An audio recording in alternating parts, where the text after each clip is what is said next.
Bonjour à tous, j'espère que vous allez bien. Aujourd'hui, on se retrouve pour une actualisation du cours sur les orbitales. Alors, les orbitales, c'est un cours qui arrive normalement en début de semestre et qui est assez difficile pour une première vision. Voilà, c'est un cours qui nécessite pas mal de connaissances, autant du par cœur que de la compréhension. Donc voilà, au départ, c'est un peu complexe, c'est des nouvelles notions et donc voilà, vous avez un peu de problème. Mais ici, on est là pour expliquer tout ce qui peut poser problème. Et donc voilà, nous on a l'habitude de se voir dans des cours un peu plus longs, plus on va dire exhaustifs. Là on va vraiment faire l'actualisation de 2025, donc c'est-à-dire tout ce qui va être en violet et ce que le prof a vraiment précisé pour cette année-là, et donc sur lesquels il va falloir s'attarder parce que peut-être qu'il va poser des questions, et donc c'est super important de tout traiter. Donc on va après passer au cours. Donc voilà, comme d'habitude, le cours est sur le Drive, je crois, cette année. C'est ce qui change un peu par rapport aux années d'avant. Donc voilà, si vous avez quelconque problème pour retrouver le cours, normalement vous nous demandez, on vous l'envoie, il n'y a vraiment aucun souci. Et on va sans plus tarder passer au cours. Donc voilà, c'est toujours sous la même forme, avec le plan, etc.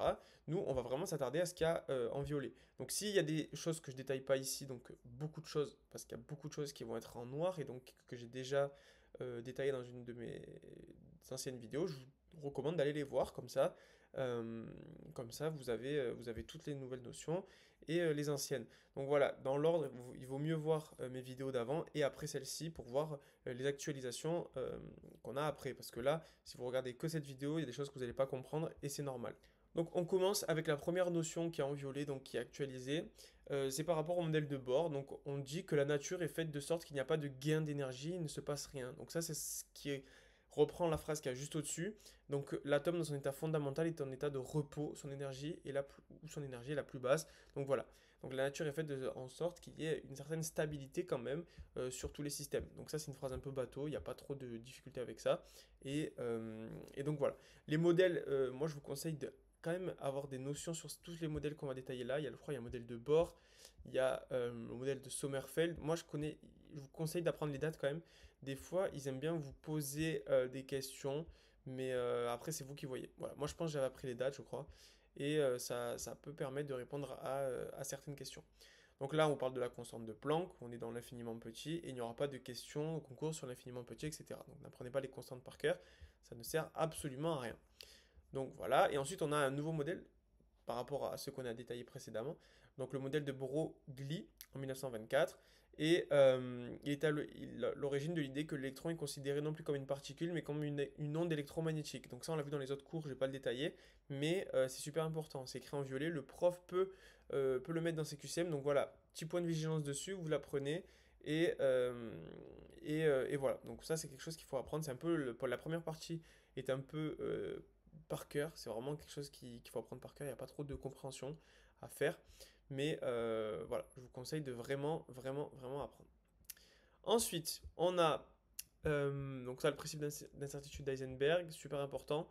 Donc voilà, on ne peut pas connaître à la fois la quantité de mouvement et la position de l'électron. Donc ça, c'est super important et ça, il faut l'apprendre. C'est par cœur. Voilà, donc ça, encore pas trop de détails dessus. C'est vraiment que du par cœur. Vous expliquer, ça servirait vraiment à rien, je pense. Voilà, c'est vraiment que du par cœur. Donc voilà, là, je vous incite à vraiment avoir un point de vigilance sur ces notions qui sont super importantes.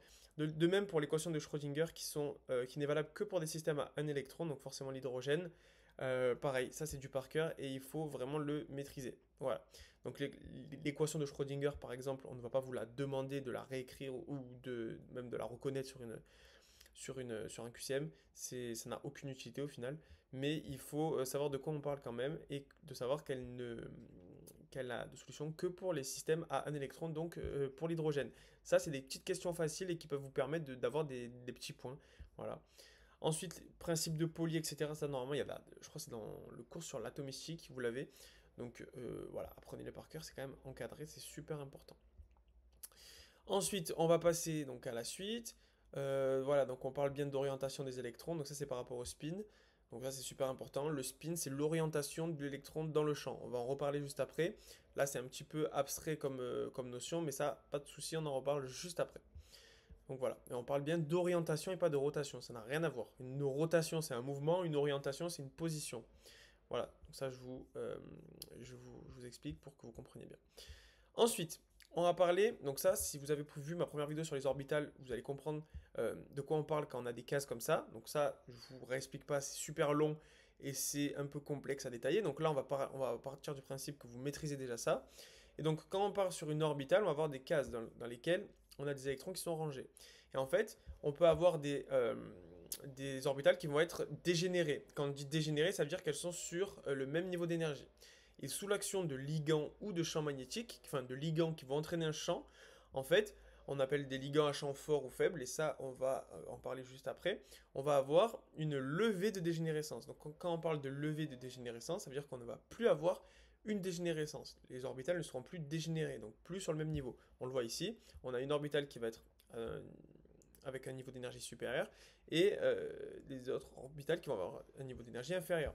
Et en fait, ce qu'il faut savoir, c'est que quand on parle de levée de dégénérescence, on va avoir un niveau d'énergie qui va être différent. Donc, comme je vous ai dit, et ça va être sous l'effet de ligands qui vont orienter vers un champ magnétique, un champ électrique, et on va en parler juste après. Donc voilà. Retenez ce que je vous ai dit, on en reparle juste après, on a un exemple après. Ensuite, on va parler, donc ça c'est les liaisons orbitales moléculaires, ça c'est pour les molécules diatomiques souvent. Donc voilà, retenir qu'il y a différents niveaux d'énergie, donc ça on va zoomer dessus parce que c'est un peu important quand même. Alors, là le prof cette année a précisé qu'il fallait retenir qu'il y avait, voilà, qu'il y avait un ordre de grandeur. Donc quand il parle d'ordre de grandeur, c'est ici en fait, en vérité. Et voilà, donc en fait ça, ce qui est écrit là, pour les orbitales, donc là je pars toujours du principe que vous maîtrisez ce cours-là, parce que ce graphique je l'ai beaucoup détaillé dans ma vidéo, donc on part toujours du principe que vous maîtrisez. Donc là on a les orbitales, on a les liaisons qui vont être... Ok. Donc on va les orbitales moléculaires qui vont être liantes et anti-liantes.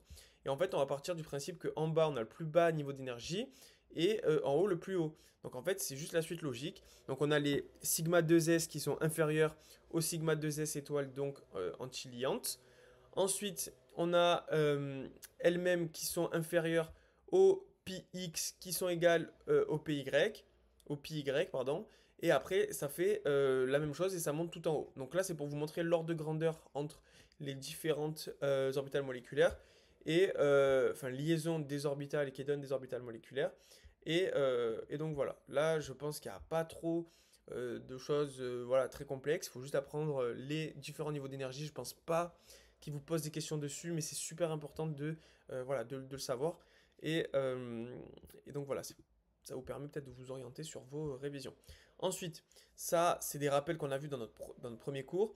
Donc un électron célibataire, donc tout seul, qui va avoir un spin, donc plus ou moins un demi en fonction de l'orientation. S'il est seul, on va forcément avoir plus un demi. Et par contre, si on a les deux, ils vont être forcément égal à 0 parce que plus un demi moins un demi, ça fait 0. Voilà, ça c'est facile, je vous le dis. Et vous le retenez. Ça, on peut passer donc directement à la suite. Donc ça, c'était par rapport au spin. Donc le spin, c'est l'orientation dans le champ, c'est pas la rotation toujours. Voilà, donc toujours il faut garder ça à l'idée. Et en fait, lorsqu'on a un spin égal à 0, donc on a une molécule qui est diamagnétique. Donc spin égal à 0, on revient à ce qu'on a dit tout à l'heure, c'est quand on a un plus un demi, un moins et le moins un demi, donc ça fait 0. Donc au final, la molécule va être diamagnétique, donc placée dans un champ magnétique non uniforme. La molécule est repoussée vers les régions de champ faible. Donc ça c'est pareil, c'est du Parker. Donc quand on a une molécule qui est diamagnétique, repoussée vers les régions de champ faible. Ensuite, on va parler du spin lorsqu'il est qui n'est pas égal à 0. Donc la molécule va être paramagnétique, donc c'est l'inverse de diamagnétique. Ça, ils aiment bien poser des questions dessus. Donc pareil, retenez très bien ce que je vais vous dire. Et donc lorsqu'elle est placée dans le même type de champ, la molécule est attirée vers les régions de champ fort. Donc ça, c'est l'inverse au final de la molécule diamagnétique. On avait l'exemple au-dessus, quand on a un spin qui est égal à plus 1,5. Donc voilà, toujours faire des liens entre les notions qui ne sont pas là, entre guillemets, par hasard. Ensuite, on va avancer, tout simplement. Donc ça, vous êtes censé tout maîtriser, tout ce qu'il y a en noir, il n'y a pas de problème. Bon, là, peut-être c'est la première fois que vous voyez le cours, donc pas encore de choses, voilà, beaucoup de choses nouvelles pour vous. Mais c'est quelque chose qui est pas très compliqué au final. Ensuite, donc comme je vous ai dit, là, on a des levées de dégénérescence. Donc ça, je vous en ai parlé, induites par les ligands. On va pas s'attarder dessus. Et quelque chose qui est super important, donc comme je vous ai dit, les ligands vont induire un champ qui vont, entre guillemets, proposer une levée de dégénérescence pour euh, nos molécules. Et il faut savoir qu'il y a des ligands à champ fort et à champ faible. À savoir que l'eau est amphotère, donc elle a un ligand à champ entre guillemets plutôt faible quand même. L'eau, elle est au milieu, mais elle est presque considérée comme un ligand à champ faible au final. Et voilà, donc retenir que on a tout cet ordre de grandeur. Et voilà, ça va vous permettre que lorsqu'on va vous montrer un ligand, savoir s'il induit un champ fort ou faible. Et après, on va avoir des réponses qui vont être totalement différentes. Donc voilà, on reprend avec cet exemple. Donc dans cet exemple, on voit qu'il y a 4 orbitales vides. Donc on va avoir 4 ligands qui vont pouvoir se fixer. Comme le chlore, c'est un ligand à champ faible, on l'a vu tout à l'heure dans notre frise. Donc voilà, le chlore, c'est ici parmi les ligands à champ faible. On va donc avoir ici détaillé donc un ligand à champ faible. Le spin donc va être fort et donc la molécule est paramagnétique. Et là, vous pouvez appliquer entre guillemets ce raisonnement avec l'inverse. Donc lorsqu'on a, par exemple, on va reprendre un autre exemple. On va prendre ici l'exemple ici, voilà. Donc l'exemple avec le ligand avec le fer et l'eau. Donc vous avez donc le spin total qui est faible, donc la molécule elle est diamagnétique parce qu'elle est égale à 0. Et donc on a donc les ligands donc H2O qui se comportent ici comme des ligands à champ fort. Donc je vous ai dit tout à l'heure que c'était plutôt champ faible, mais en vérité c'est plutôt les deux. Elle est amphotère, donc elle peut se comporter comme un ligand à champ fort ou faible. Et donc là on est tout l'inverse. On a un ligand à champ fort qui induit un spin faible et qui est donc diamagnétique. Et donc voilà, donc ça c'est des questions, c'est une gymnastique qu'il faut faire du cerveau et ça peut vous aider donc à répondre à des QCM. Donc j'espère avoir bien détaillé ces nouveaux exemples. Si vous avez des questions, n'hésitez surtout pas, on est là vraiment pour vous aider. Et voilà, vous pouvez me contacter sur WhatsApp et là je prendrai le temps individuellement si vous avez des questions, car ici vous ne pouvez pas vous poser vos questions, c'est un petit peu le problème des vidéos. Mais donc voilà, si vous avez des questions, n'hésitez pas et je vous souhaite de bonnes révisions pour votre concours.